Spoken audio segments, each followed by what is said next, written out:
Let's go to Canberra now, and joining us live is the Deputy Prime Minister and the Defence Minister, Richard Marles. Minister, good to see you. Thanks for your time this morning. So you would have seen the pictures overnight, Putin's revenge. It was brutal, it was dangerous, and it was deadly, amongst other things as well. What's your response to that? Well, these were really appalling attacks. I mean, they've obviously been launched with a complete indifference to civilian casualties, and it would appear that there have been civilian casualties. They were launched at the heart of urban areas in Kiev and other parts of Ukraine. I was actually with the Ukrainian ambassador when the news broke about this, and the sense of heartbreak was really palpable.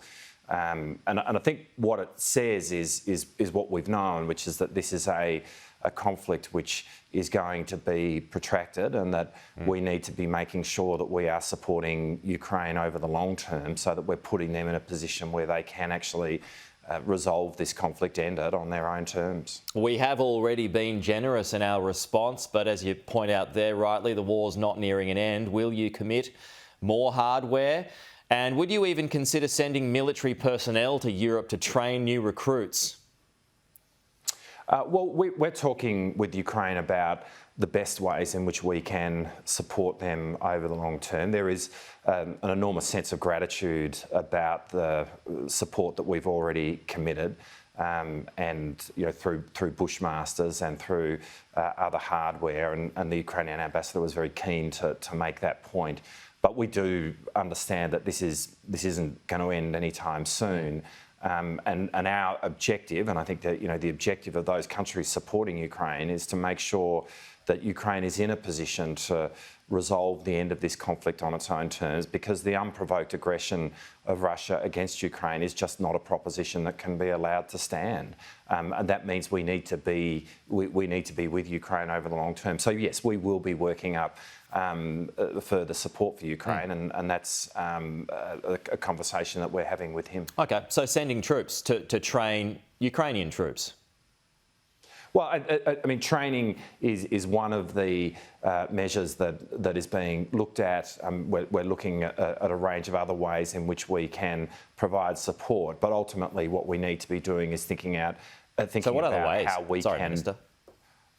Oh, well, I mean, obviously you can see the support that we provided up until now. So, Ukraine really appreciates that, and they're looking at whether there is more of that support available. We just need to work out, obviously, what we can do, but what we can do in a way which gives the best bang for buck and actually does support Ukraine over the long term. But I'd want to emphasise there is an enormous sense of gratitude from Ukraine to the whole of the Australian people for the support that has been provided up until now. We're just about the largest non-NATO contributor. There is this sense that they're getting support from the other side of the world, and they're really grateful for it. Yeah, and I suppose that there is eventually a limit to what we can afford as well.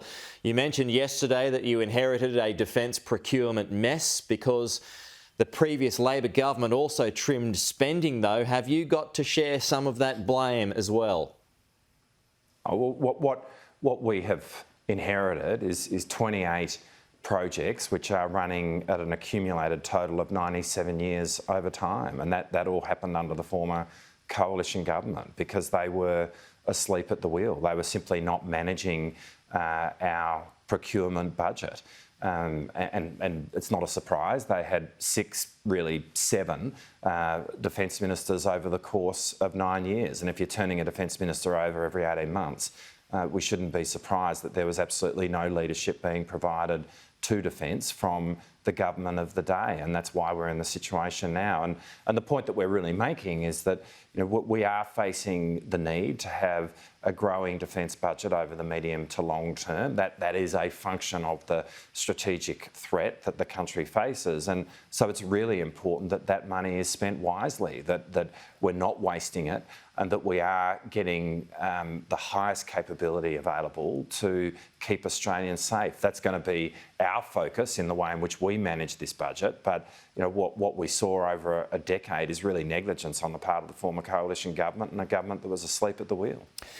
Minister, energy prices will soar by a minimum of 35% next year. It'll probably lead to inflation and perhaps even interest rate rises off the back of that. Is it time to admit that Australians won't see a $275 reduction in electricity prices this term, as promised before the election?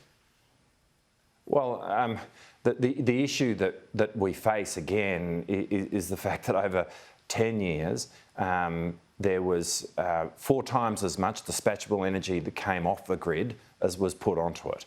And that really is a function of the former government being completely at war with itself around the whole question of energy policy. Over that period, they couldn't land an energy policy.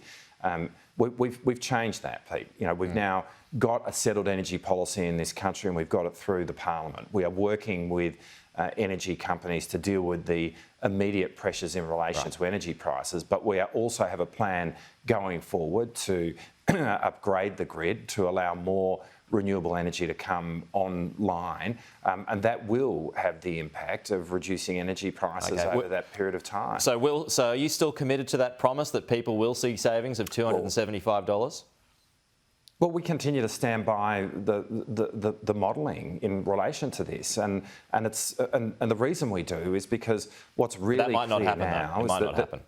No, we stand by the modelling, and the point to be made here is that, you know, very differently to when I was, compared to the time when I was elected to Parliament back in 2007, today the cheapest form of power is renewable energy. But you need to get it on the grid, and you need to have a smart grid which can accept it. And that's the work that needs to be done. That's the work we're going to do. That's what we've already started to do. And that is going to give rise to a downward pressure on energy prices. Okay. But you don't fix 10 years of mess in the course of just a few months, although we have started the process. And in the immediate moment, we will be working with energy companies to look at ways in which we can alleviate that pressure. Okay. Richard Marles, appreciate your time. Thank you. We'll talk to you soon.